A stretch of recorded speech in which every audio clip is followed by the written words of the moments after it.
ఒకసారి అన్సర్కి మన Telangana law student answer పోయిండు, ఒకసారి ఆయనకు ఫోన్ చేద్దాం. హలో హలో అన్సర్, సో ఏమైంది నిన్న పరిస్థితి ఏంది? మరి ఇంత దారుణంగా లాఠీ చార్జ్ చేసారు మన స్టూడెంట్స్ పైన. ఈవెన్ అవసరం అయితే సిఆర్పిఎఫ్ లో పొజిషన్ కూడా తీసుకున్నారు కాల్ చేద్దామని చెప్పేసి. అవునవును, చాలా దారుణమైన సిచ్యువేషన్ అయింది నిన్న. ఎక్కడ చూసినా లాఠీ చార్జ్ చేస్తూ వచ్చారు. అంటే జంతర్ మంతర్ వెళ్ళే దారులను మూసేశారు ఫస్ట్. ఇంకోవైపు ఏమో పార్లమెంట్ వైపు ఒక మార్చ్ జరుగుతా ఉంది, ఇంకోవైపు రాజీవ్ చౌక్, ఇంకోవైపు ఏమో వేరే కార్నర్ లో కూడా, అంటే ప్రతి మూల ఒక గ్యాదరింగ్ అవుతూనే ఉందన్నమాట. అవును, ఈజీగానే స్లోగనింగ్ చేస్తూ ఉన్నారు. అయినా కానీ అక్కడ పోలీసు వాళ్ళు కావాలని ప్రొవోకేట్ చేస్తూ అక్కడ ఒక ఇద్దరి మధ్య కన్సల్టేషన్ అవుతూ ఉంది. ఆ క్రమంలో లాఠీ చార్జ్ విపరీతంగా జరిగింది. ఎట్లా అంటే వాళ్ళు మనుషులు కూడా కొట్టలేరు, అట్లా గుడ్లను బాధినట్టు బాధిరు కదా పోలీసు వాళ్ళందరూ, ఇష్టం వచ్చినట్టు కొట్టిరు కదా. అవునవును, ఇది బ్రుటాలిటీ అని చెప్పొచ్చు, పోలీస్ బ్రుటాలిటీ అని చెప్పొచ్చు. చాలా మంది అయితే నేను ఎస్కేప్ అవడానికి ట్రై చేశాను. ఇట్స్ నా కళ్ళ ముందు చాలా మందిని ఎట్లా అంటే అది దారుణంగా చాలా ఫోర్స్ చేసేది పోలీసులు. ఇలా గ్యాస్ వదిలేరు, ఎట్లా పడితే వదిలేరు, ఎట్లా పడితే అట్లా వదులుతున్నారు క్లియర్ గ్యాస్. మీరు ప్రొటెస్ట్ లో పాల్గొన్న విద్యార్థుల్లో కొంతమంది అటు రైల్వే స్టేషన్ పై హైడ్రోజన్ ట్రైన్ ని పలగొట్టడం, పోలీస్ అధికారుల జీబులు ఎత్తేయడం, ఇవన్నీ కూడా కొన్ని విజువల్స్ వచ్చినాయి కదా. ఇవన్నీ సీదే సిజేపీ ప్రొటెస్ట్ అని చెప్పేసి సోషల్ మీడియాలో జరుగుతున్నాయి కదా. అది చేసిరా మీరు? అసలు స్టూడెంట్స్ అట్లా చేయలేదు, చేయరు కూడా ఫస్ట్ ఆఫ్ ఆల్. ఇంకోటి ఏంటంటే మనం కొన్ని అబ్జర్వ్ చేస్తే కూడా కొంతమంది కావాలని అట్లా చేస్తూ వచ్చారు, కావాలనే రాళ్ళు తీసుకొని వచ్చి కొట్టడాలు జరిగినాయి. వాళ్ళు నిజంగా స్టూడెంట్స్ కూడా కాదు ఫస్ట్ ఆఫ్ ఆల్, వాళ్ళు అసలు ఇంటెన్షన్ లేదు. ఇంకొంతమంది నేను విన్న కట్టడం ప్రకారం అయితే ఒకడైతే కావాలని పాడైపోయిన జీవుని పట్టుకొని వచ్చారు. వాళ్ళే పాడైపోయిన జీవుని పట్టుకొని వచ్చి అక్కడ పెట్టి దాని మీద అటాక్ చేసినట్టుగా చేసి అదొక సీన్ లాగా చేస్తున్న సిచ్యువేషన్ కూడా నడిచింది అనమాట. అట్లా అయింది. ఆబ్వియస్ గా మనం చూసినట్లయితే కొన్ని వ్యాన్లలో కూడా పగలగొట్టారు, అది మనం తప్పుపట్టాల్సింది, అట్లేం లేదు. కానీ నిజంగా పోలీసు వాళ్ళు ఇంకా దారుణంగా చేశారు. అట్లా పోలీస్ అధికారులు మనం వైలెన్స్ చేయలేదు, పోలీసు వాళ్ళు ఇంకా దారుణంగా చేశారు. సుమారుగా ఎంతమంది విద్యార్థులు గాయాల పాలయ్యారు? అంటే ఎంత మందికి దెబ్బలు దాగుండొచ్చు? అంటే ఎంత మంది సివియర్ ఇంజురీ అయ్యారు? ఏమన్నా ప్రాణ నష్టం మనకు వస్తున్న కథనాల ప్రకారము నేను నైట్ మళ్ళీ అటువైపు తిరుగుతూ ఉండే, వెనకాల స్టేజ్ వెనకాల కూడా చాలా మంది స్టూడెంట్స్ ఉన్నారు, వేరే దూరం నుంచి వచ్చిన వాళ్ళు కూడా ఉన్నారు. వాళ్ళు కూడా గాయాలతో పడి అక్కడ కూర్చొని ఉంటూ ఉండే. సో అంటే అది మనం కౌంట్ చేయలేము. నవ్వు ఏంటంటే సో ఇప్పుడు ఎట్లా మళ్ళీ ఈ దీక్ష అనేది స్టాప్ అయిపోయిందా, లేకపోతే కంటిన్యూ చేస్తున్నారు? అటు సొన్న మంచి కంటిన్యూ అవుతుంది. నైట్ కూడా స్లోగన్ అవుతూనే ఉన్నాయి, అట్లనే చేస్తూ వచ్చాము.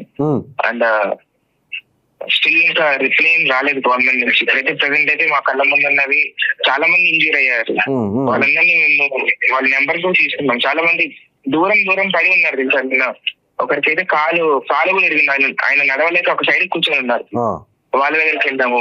ఈవెన్ మన తెలంగాణ ఇచ్చిన ప్రతిషా గారు కూడా కవర్ చేశారు వాళ్ళని. వాళ్ళ నెంబర్ తీసుకున్నాం, డీటెయిల్ తీసుకున్నాం. వాళ్ళని మనం అక్కడ స్టేజ్ దగ్గర ఉన్న మెయిన్ వాళ్ళకి కూడా ఫార్వర్డ్ చేశాము. సో అట్లా ఇన్ కేస్ ఆఫ్ ఎవరైనా ఇంజూరీ వాళ్ళకి హెల్ప్ కావాలంటే వాలంటీర్స్ అందరూ ఫండ్ రైజ్ చేస్తారు, మరి మెడికల్ ఎక్స్పెన్సెస్ కూడా ఇవ్వడానికి రెడీగా ఉన్నారు. ఓకే, సో ఇప్పుడు ఇంత జరిగింది, నిన్న విద్యార్థులపైన ఈ విధంగా లాఠీలతో విడుచుకుపడ్డారు, ఇంత జరిగినా సరే సో ఈ విధంగా ముందుకు పోతుంది అనుకుంటా. అంటే విద్యార్థులు ఒక భయాందోళన కలిగించే ప్రయత్నం చేసిందని చెప్పి క్లియర్ గా చెప్పచ్చు. మళ్ళీ విద్యార్థులు మళ్ళీ ఇంకా ఫర్దర్ గా కంటిన్యూ అయ్యే ఛాన్స్ ఉందంటారా? అయితే విద్యార్థులు అయితే దేనికి తగ్గరనేసి చెప్తున్నారు. ఎందుకంటే ఇది జస్ట్ అకౌంటబిలిటీ కావాలని అడుగుతా ఉంటే పోలీస్ బ్రుటాలిటీ ఇవాళ నిజస్వరూపంగా బయటకు వచ్చింది, అది మనం చెప్పుకోవచ్చు. ఇది మరి ఇంత వస్తే కూడా మరి మేము భయపడతామా అంటే భయపడం కదా. అసలు మేము ఎందుకు భయపడాలి? ఫస్ట్ ఆఫ్ ఆల్ మనమేమి ఒక దేశాన్ని తప్పుదారిలో పోవాలని మనమేం ప్రయత్నం చేయట్లేదు. దేశంలో ఉన్న వ్యవస్థ మనకి పని చేయాలి. విద్యా మంత్రి శాతగాని వాడు అసలు ఆయనకి వ్యవస్థ నడిపే అర్హత లేదనేసి రిజైన్ చేయమని చెప్తున్నాం. ఫస్ట్ ఆఫ్ ఆల్ 20 మంది చనిపోయారు నీటి విద్యార్థులు, వాళ్ళకి ఎవరు జవాబుదారీగా ఉంటారు, ఎవరు సమాధానం ఇస్తారు? అదే బేసిక్ క్వశ్చన్ కదా. అది కూడా చెప్పకుండా నేను పార్లమెంట్ లో కూడా అందరూ వెయిట్ చేస్తూ ఉండేది. ఒకవైపు ప్రొటెస్ట్లు జరుగుతూ ఉన్నాయి, అందరూ ఒకవైపు పార్లమెంట్ దగ్గరలోనే, మేము కూడా పార్లమెంట్ దగ్గర కూర్చొనే ఉన్నాం. అక్కడ స్లోగన్ ర్యాగింగ్ చేస్తా ఉన్నాం. అక్కడ కూడా అందరు వెయిట్ చేస్తున్నారు ఇంకేమన్నా అఫీషియల్ గా చెప్తారా అంటే లోపల కూడా అఫీషియల్ గా ఏం చెప్పట్లేదు. ఎంత అన్వాంటెడ్ థింగ్ అన్నట్టుగా వాళ్ళు కూడా ట్వీట్ చేశారు. మల్లికార్జున్ ఖర్గే గారు కూడా రైజ్ చేసినా కూడా అంతేం పట్టించుకోలేదు. అవును అవును. నరేంద్ర మోడీ గారు కూడా ఇంకేమైనా చెప్తారా అని కూడా వెయిట్ చేశాం బయట స్పీచ్ లో. ఆయన కూడా ఏం చెప్పట్లేదు. ఇంకా ఇంపార్టెంట్ డిస్కషన్స్ ఏమున్నాయి అవి మాట్లాడతాం. దేశంలో రాజధాని నడి ఒడ్డున ఇంత ప్రదర్శన జరుగుతా ఉంటే అందరు వచ్చి విద్యార్థులు అసలు ఏసుతో సంబంధం లేకుండా ప్రాంతంతో సంబంధం లేకుండా వివిధ వివిధ రాష్ట్రాల నుంచి వచ్చారు. అసలు నిన్న నాకు దేశం అంతా ఎక్కువ చోట కనిపించింది. ఫస్ట్ దేశంలో అన్ని రకాలైన ఆవేదనలు కనిపించాయి. నిన్న ఒకరికొకరు హెల్ప్ చేసుకున్నాం మీరు. అలాంటి సందర్భంలో అందరు ఏమైనా ఎక్స్పెక్ట్ చేస్తారు, కనీసం ఒక మాట కదా, అవును విద్యా వ్యవస్థ మారుస్తాము మేము చూస్తామని ఒక అష్యూరెన్స్ ఇవ్వాలి. అవేం దొరకలేదు. అవన్నీ సమాధానం చెప్పే వరకు ఈ పోరాటం ఉంటుంది అనేది అందరం ఇక్కడ కూర్చొని ఉన్నారు. Thank you sir, thank you so much. And జాగ్రత్తగా ఉండరు మీరు కూడా. Thank you. సో చూసి ఈ విధంగా ఇంకా దీక్ష కొనసాగుతుంది. ఒక అష్యూరెన్స్ లేదు, ఒక మాట కూడా లేదు. సో ఇట్లా ఇక్కడ నిన్న నిరాహార దీక్ష కొనసాగిస్తా సోనం వాంగ్చుక్ ప్రకటన. లడాక్ చెందిన సామాజిక కార్యకర్త సోనం వాంగ్చుక్ తన నిరాహార దీక్షను కొనసాగిస్తున్నట్లు స్పష్టం చేశారు. ప్రస్తుతం ఢిల్లీలోని ఆసుపత్రిలో చికిత్స పొందుతున్న వాంగ్చుక్ 23వ రోజున కూడా తన దీక్షను కొనసాగిస్తూ తన చేతిలోనే ఒక నోట్ రాశారు. ఈ సందేశాన్ని ఆయన భార్య గీతాంజలి ఆంగ్మో సోషల్ మీడియాలో షేర్ చేశారు. నీట్ పేపర్ లీక్ వ్యవహారంలో కేంద్ర మంత్రి ధర్మేంద్ర ప్రధాన్ రాజీనామా చేయాలని శాంతియుతంగా నిరసన చేపట్టిన యువత పట్ల పోలీసులు కఠినంగా వ్యవహరిస్తున్నారని వాంగ్చుక్ ఆవేదన వ్యక్తం చేశారు. విద్యార్థులు శాంతియుతంగా ఆందోళన చేస్తున్న ప్రభుత్వం రెచ్చగొట్టే చర్యలకు పాల్పడడం తనను కలిసివేసిందని చెప్పారు. ఇక పార్లమెంట్ ముందు తమ ఆవేదన విన్నవించుకోవడానికి విద్యార్థులు ప్రభుత్వం వెంటనే అవకాశం కల్పించాలని విజ్ఞప్తి చేశారు. యువజన నేతలు పార్లమెంట్లో ఎంపీలను కలవడానికి అనుమతించే వరకు లేదా ఎంపీలు తన ఆసుపత్రికి వచ్చి తనను కలిసే వరకు నిరాహార దీక్ష ఆపేది లేదని చెప్పి వాంగ్చుక్ తెగించి చెప్పారు. సో ఇట్లా ఈ విధంగా కంప్లీట్గా అసలు ఆగేది లేదు. ఐదర్ మంత్రులు ఎంపీలు వచ్చి మా స్టూడెంట్స్తోనైనా మాట్లాడాలి, లేకుంటే నాతోనైనా వచ్చి హాస్పిటల్ కలవాలి, కానీ అప్పటి వరకు దీక్షను విరమించదు లేదని చెప్పి సో చేయడానికి పోతే చూద్దాం. సో సోనం వాంగ్చుక్ ఆరోగ్య పరిస్థితిపై అఫిడవిట్ ఇవ్వండి అని చెప్పి కోరుతున్నారు, కానీ ఎలాంటి హెల్త్ బులెటిన్ రిలీజ్ చేస్తలేరు.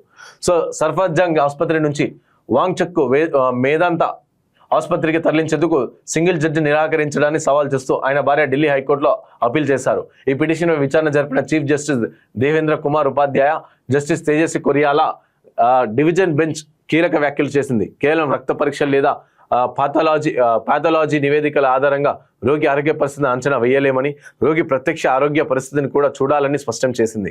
అందువల్ల సఫర్జంగ్ ఎయిమ్స్ ప్రైవేట్ ల్యాబులు ఇచ్చిన నివేదికలతో పాటు వాంగ్చుక్ ఆరోగ్య బులెటిన్లను అఫిడవిట్ రూపంలో సమర్పించాలని సఫర్జంగ్ అధికారులను హైకోర్టు ఆదేశించింది. ఇట్లా biggest anti youth PM Modi, Congress నేత రాహుల్ గాంధీ ఫైర్.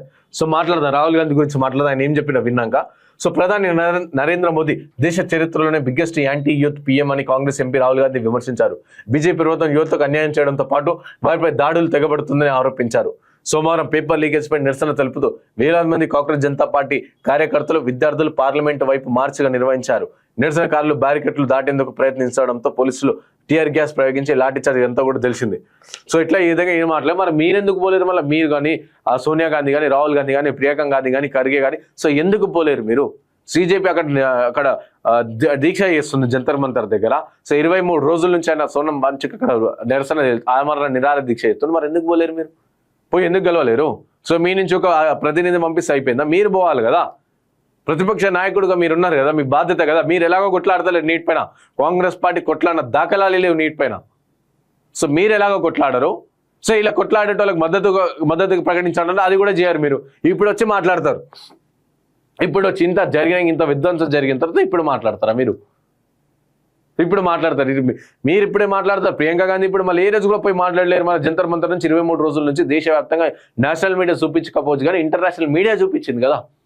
ఇంటర్నేషనల్గా మన ఇండియా ఇమేజ్ డ్యామేజ్ అవుతుంది కదా. ఇంటర్నేషనల్ మీడియా చూపిస్తున్న అంత సోయి ఈ నేషనల్ మీడియాకి లేదు, శాటిలైట్ ఛానళ్ళకి లేదు. క్లియర్గా చెప్తున్నాం. ఈరోజు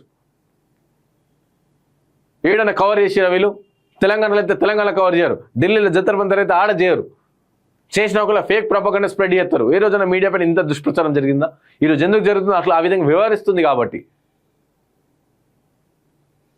ఈరోజు వచ్చి మాట్లాడి రాహుల్ గాంధీ. చూడు ఇంత జరుగుతున్నా ఇంత చీమ కొట్టినట్టు కూడా లేదు నరేంద్ర మోదీకి. 56 ఏళ్ల యువకుడి గురించి మాట్లాడట్లే అని చెప్పేసి మాట్లాడారు. స్కై రూట్ బృందాన్ని ప్రశంసిస్తూ రాహుల్ గాంధీపై ప్రధాని మోదీ పరోక్షంగా విమర్శించారు. 56 అంగుళాల ఛాతీ ఏమైంది అంటూ గతంలో మోదీని నిలదీసిన రాహుల్పై మోదీ వ్యాఖ్యలు సిగ్గుచేటు. కాంగ్రెస్ ఎంపీ రంజిత్. సో ఇక్కడ స్కై రూట్ అంటే బృందాన్ని ప్రశంసిస్తూ, అంటే ప్రైవేట్, మొన్న రీసెంట్గా ఒక ప్రైవేట్ సంస్థ రాకెట్ పంపింది కదా అటు ఆకాశంలో నింగిలోకి. సో దాన్ని ప్రశంసించారు. కానీ మన దేశ యువత ఈ విధంగా రోడ్ల మీద వచ్చి కొట్లాడుతారు కదా, మన దీన్ని కూడా ప్రశంసించలేదు. సో మన ఇండియా నుంచి, ఇస్రో నుంచి చాలా మంది సైంటిస్టులు రిజైన్ చేసుకుంటూ వెళ్ళిపోతున్నారు. ప్రైవేటీకరణ, ప్రైవేట్ వైపు పోతున్నారు. సో దానిపైన లేదు చిత్తశుద్ధి, దాని మీద మాట్లాడరు. స్కై రూట్ని అభినందిస్తారు. ఆయన కలిసి ఆయనతో మాట్లాడి, మీరు చాలా గొప్ప పని చేయాలి, ప్రైవేట్ వాళ్ళకి వత్తస్ పలికనికి మీరు ఉన్నది, ప్రైవేట్ వాళ్ళతో ఓట్లు వేయించుకోరు, మళ్ళీ మాతో ఎందుకు, దేశ ప్రజలతో ఎందుకు వేయించుకుంటారు ఓట్లు మీరు. సో ఇక వీళ్ళు వచ్చి అందరు పరీక్షలు కూడా సరిగ్గా నిర్వహించలేరు అని చెప్పి వీళ్ళందరూ వద్దరు. సో ఇట్లా అందరు ఖండించారు. ఈ దాడిని మాత్రం అందరు ఖండించాల్సిందే.